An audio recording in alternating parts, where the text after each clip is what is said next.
Hey everybody, welcome, welcome. I just wanted to show a few things with you guys for week 6. It was our review week and a recap week and basically our end of the first quarter.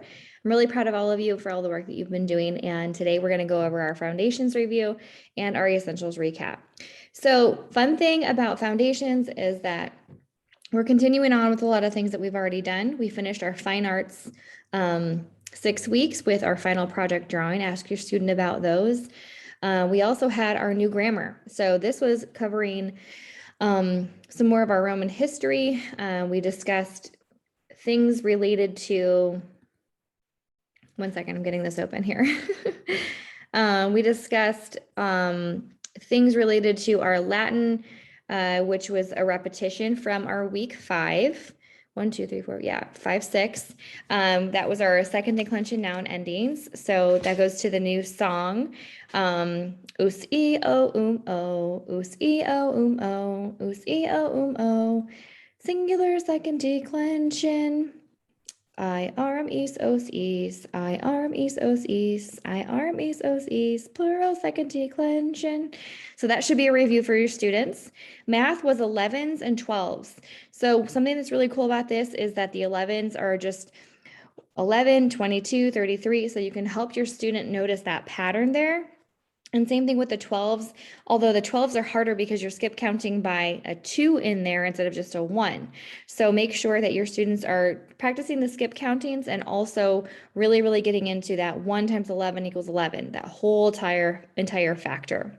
Science, we did what were the major groups of vertebrates, and we did a fun little outdoors walking around, and also we did jumping back and forth. So we have fish, amphibians, reptiles, mammals, and birds. And so you can do hand motions with that. You can mix it up with, we're doing Beanie Babies this week with my kiddos. You can do whatever it takes for you to feel really confident that your kiddo knows what's going on here. The other thing we have was our history sentence. So our history sentence was, oh man, I just had it in my brain and now I lost it. So let me go look it up. So sorry, my bad. It's right in here. Let me get over here to this. So our history, it's our 4 new really important ancient Greeks. So what hold on. It says, tell me about some ancient Greeks. And then we have Homer, and then we have Pythagoras, Socrates, and Archimedes. So there's a song on your app for that. You can sing it or you can just talk about them going through those questions. And then timeline. This week we started with, oh goodness. I have to go find it. 1 second. Timeline, we started with, golly gee. We started with India's Mauryan Empire, Mayans of Mesoamerica, Punic Wars, Rome conquers Greece, Roman dictator Julius Caesar, Caesar Augustus, and the Pax Romana, John the Baptist, and then that ends. And all the kids who've been in CC before, they all know that the next 7 weeks begins with Jesus the Messiah. So we all kind of just say Jesus the Messiah. So if that is confusing to you, it's just because it's part of week 7. For our English, we have more prepositions, and this was one that I did a mnemonic sentence for. It was everyone except my brother. Oh, we went down into the basement. Hold on, let me get him. Oh gosh, I should probably have prepared a little bit better for this video for foundations, because I was really ready to show you guys all of my awesome things for, okay. We went down to the basement during the storm, except for my brother who is from Alaska. So everyone is afraid of the storm. So we went down to the basement during the storm, except for my brother who was from Alaska. So that's a good one. And then I think that's all. I think that we did everything for there. The last thing I want you guys to remember is about the science. So Miss Melinda did our science experiment for the day, and it was all about understanding the smell and understanding our taste. So it was really cool. She did an experiment with apples and different flavors, and how if you smell something while eating an apple, it might taste like the thing that you're smelling. Okay, so there's lots of things in the sandbox you can go to. There's some tutorials in there. There's coloring pages. There's lots of different sheets that you can print out. And then the same thing for essentials is called, it's like a weekly thing, and it is called the Onward. So we have the sandbox and we have Onward. I'm not going to go into Onward right now. I'm basically just going to show you the Essentials at Home program, and we're going to talk about what happened through all of that. So I'm going to share my screen, and I'm going to do a little PowerPoint that goes through Essentials at Home, and you'll see what is happening here. All right, everybody. So here we are. I want to make sure you can see this, Essentials at Home, week 6. I love this is because it's really, really basic to understand, and it helps you to recognize what's important for the week versus what might not be so important. Okay. So for this week, we changed up a lot. We reviewed that we had already gone through our sentence pattern, simple, subject, verb, intransitive. So we've done all of those types with every single type of sentence. So the exclamatory, declarative, the interrogative, and then the imperative. So we switched to a different pattern. We switched to the SVT-DO pattern. We also switched to a different structure, which was compound sentences. So instead of being a simple sentence from here on out, we're going into the compound sentences, which is really great. That has our chart components into it. And we're going to be doing conjunctions during this week. So let's go over that. Also, our purpose for this week is declarative and exclamatory. So congratulations on finishing the first 6 weeks. Foundations has now been laid, and now we can set our minds to the action of mastering one piece at a time. As opposed to last week's lesson, this lesson contains quite a bit of new information. So this one is important to make sure that we go back over a lot of things that have not been able to I'm going to just put this on really quick, have not been able to get through. So we had our special end of 6 week party, kind of like our store. So we had to kind of rush through it. So I want to make sure that we get through this a little bit better. So we are going to we're going to be practicing compound sentences and a new pattern, SVT-DO. Okay. So parts of speech is our conjunction. This is going to help us understand compound sentences. So friendship was in his hand and it was in my hand too. And connects two sentences that are equal in a grammatical way. So this is a simple sentence, or not, this is a sentence, and this is a sentence that has both a subject and a verb, and they're joined by a coordinating conjunction. The new part of speech will be introduced as a conjunction. A conjunction is a word used to connect words, phrases, or clauses together. That is something that your student can memorize this week. It's very simple. A conjunction is a word used to connect phrases, words, or clauses together.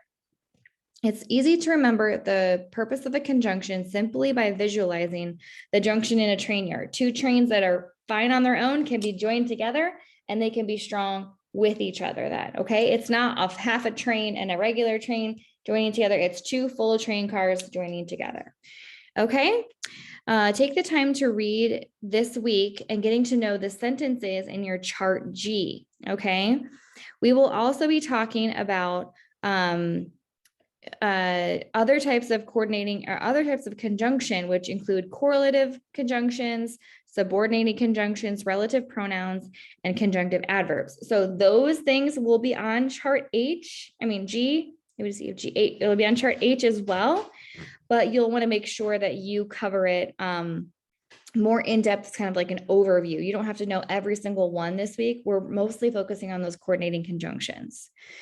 All right, for now, know that the primary type which we will be using is the coordinating conjunction, and those are known as fanboys, for and nor, but, or, yet, and so. This stands for the conjunctions right here. All right. In this example, we see hand, and then the phrase in his hand and my hand. And finally, friendship was in his hand and it was in my hand. So this final sentence follows the new structure which will be introduced. Rather than just joining two nouns or two phrases, we're joining complete sentences together, okay? The chain was weathered and it was rusty. So those two sentences can be alone by themselves. The chain was weathered. Does it have a complete sentence? Yes. Was there a subject? Yes. Is there a verb? And then what are we saying about it? That it was weathered. The chain was what? It was weathered. So there's also a direct object there. And then you can say it was rusty. Is there a subject? Yes. Subject pronoun is it. Then there's was. That is the verb. And then you can ask, what are they saying about it? It was rusty. So that's our direct object again. A compound sentence consists of at least two independent clauses joined by a coordinating conjunction. As you look at our sample sentence, you can find both of these parts which qualify it as a compound.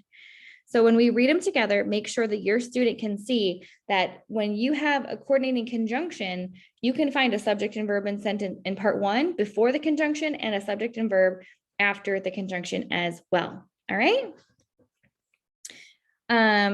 When we go through this, you don't have to focus on the direct objects in the example until you're ready to cover that new pattern. Okay. So I just basically asked my student, where's the subject, where's the verb, and then moved on. Where's the subject, where's the verb? He was able to spot the direct object because he's a tier 2, but that's okay if your student isn't there yet, not a problem. Okay. So now we're going on to our new grammar pattern. This is our switching over from SVI, or subject, verb, and transitive. Now we will talk about subject, verb, transitive. Okay, this is going to be awesome. So the first sentence, the peacock fans, we have our subject, which is peacock. We have the, which is an article adjective, which you may not know right now, which is okay. And then we also have the verb fans. When you ask the question, when you ask the question about the question for the direct object, which would be, what is the peacock fans? How does he fan? Where does he fan? What does he fan? It doesn't answer any of those questions. So it's not going to have anything that transfers the verb. Okay. Then we have the peacock fans in the yard. And then we have the peacock fans his tail. Okay, so we're going to read through this. After spending the first few weeks with our first sentence pattern, SVI, we get to move on to the next one. Our new pattern is SVTDO, or subject, verb, transitive, direct object. This requires a transitive verb. This means that the verb transfers the action to the thing that follows it. The thing is a noun or pronoun that will act as the direct object of the action. So when you think of this, you can go back to Spidopona chart and you can understand that now we have all of the things that could be what it transfers it to, okay? So we have all of those SPIDO, PONA, all of those different noun usages can be what's in this in the predicate portion of the sentence for the transitive verb. Okay, so let's look at 3 example sentences together. Our first sentence is the peacock fans. In this sentence, we recognize the subject is intransitive, and there's no additional noun for the verb to transfer the action to. In our second sentence, it's a bit more tricky. The peacock fans in the yard. When we ask the question, the peacock fans who or what, the words in the yard don't answer that question. This means this sentence is, this means in this sentence that our verb is not transitive. You will learn later which part of speech the phrase in the yard is acting. Don't worry about that now. The peacock fans who or what? The answer is his tail. This means that our verb is transitive and the word tail serves as the direct object, making our pattern SVTDO. Okay, so sometimes The portion that comes after does not actually take the place of the DO. Sometimes it does. It just depends on how it answers the question. So what did he fan? His tail. The other sentence, when you say in the yard, that doesn't answer the question what. So we can't say what that is, okay? All right, so we did a little bit of math. This is pretty much all we did for our new grammar portion. It was a really great time where we connected those fanboys. We did some practicing on that. We did lots of examples by reading chart G, and then we also went over chart H a little bit. When we began, we wanted to make sure we understood how to combine two sentences. So we did some practicing on that, like two favorite foods. I like to drink and I like to eat. We did things like that. I like to play and I like to run. We did a lot of ands. So practice something other than ands with your student. All right. And then we did our math. This is the game that we actually played. It was pretty cool. You hold your card to the forehead. Your partner does the same. I placed one card on the table, and then you needed to look at your partner's thing, and you needed to solve for the product. So that card on their forehead times this card gives you an answer. And then when you would tell that answer to your partner, they would have to guess what their card is by dividing that by the number on the table. So it was a good game of finding the products and finding the quotients. So you did really well with that. And then finally, we did our, we got to our new unit in our IEW. And so this is unit 4. All the parents were able to watch the video on it. This is called summarizing a reference. So when we summarize a reference, we want to find a source material that has information that we want to talk about. We would have different prompts. Maybe it's about elephants, maybe it's about cats, maybe it's about ducks, whatever it's about, you're going to find a specific topic that you can discuss. If you have a whole book on elephants, you're not going to be able to write a 1-paragraph paper on it because it'll be just too much information. So you'll definitely want to pause, make a list of all the different topics that might be in that source, and then pick one topic to discuss on, okay? So every time you have a prompt, maybe you start with 1-paragraph prompt. We want to choose 4 to 7 details per paragraph to be able to rewrite and summarize our reference. So when you think of the word summarize, you want to put in the word some, S-O-M-E, not all. You do not have to include all the facts from the details or from the article, okay? That's a really big, important detail. You do not have to include all the facts from that prompt. The best part about it is that you get to pick out what's the most exciting thing about it to you and what makes this more interesting to you. You don't always have to make it the exact same as everyone else because you're going to be the one sharing this information. You want to make it fun too. Okay. You can use 3 words maximum from each sentence that you pick. So the details, you want to just try to pull 3 words from each sentence that you kind of summarize. And then you want to put those into your own words in your own sentences into your own paragraph. We're going to still make a keyword outline. So remember, you can use those 2 to 3 words on your keyword outline. You can use all those symbols. And once you're all done, you'll have a 1-paragraph topic that really helps you to summarize a bit of information about a cool topic. So if you have any issues with that, please feel free to reach out. That's a really new type of style. Last time we were trying to write a story sequence chart. So we're switching into a totally different gear, going back to what it looked like when we were kind of taking words out of the exact line. And we're going to go back to that like we did in units 1 and 2. So unit 3 was very different. We had to make up the storyline. Now we're going back to picking out words from the source text. We have 2 new stylistic techniques. We have we have 1 new stylistic technique, and that's called a topic clincher sentence, okay? So that means that the topic sentence, like the main sentence of your paper that you start with, is going to have some of the same words as your final sentence, okay? The topic sentence and the clincher sentence. Clincher, think of it at the end, okay? The lizard's shifty eyes were like shiny pennies. Then that's a topic sentence. And then the other one, the clincher, is going to say his shiny eyes shifted as he slithered away. So you can see it kind of repeats that same thing, kind of similar to our title and our final sentence of the paragraph. It's going to give some details so we kind of have a foretaste of what's going to come later, okay?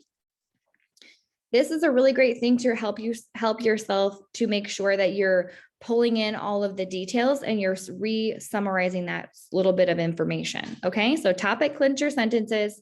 This one is all about it repeating or rewriting 2 to 3 words from the topic sentence into the clincher sentences. Those key words have got to be there. Okay. So that's pretty much all we had. So I hope you guys have a really great week. Check out the Onward on your app. And I love this verse. It's so beautiful. 1 Peter 1:13 states, therefore, preparing your minds for action and being sober-minded, set your hope fully on the grace that will be brought to you at the revelation of Jesus Christ. I hope you guys have a great week, and I'll see you guys later.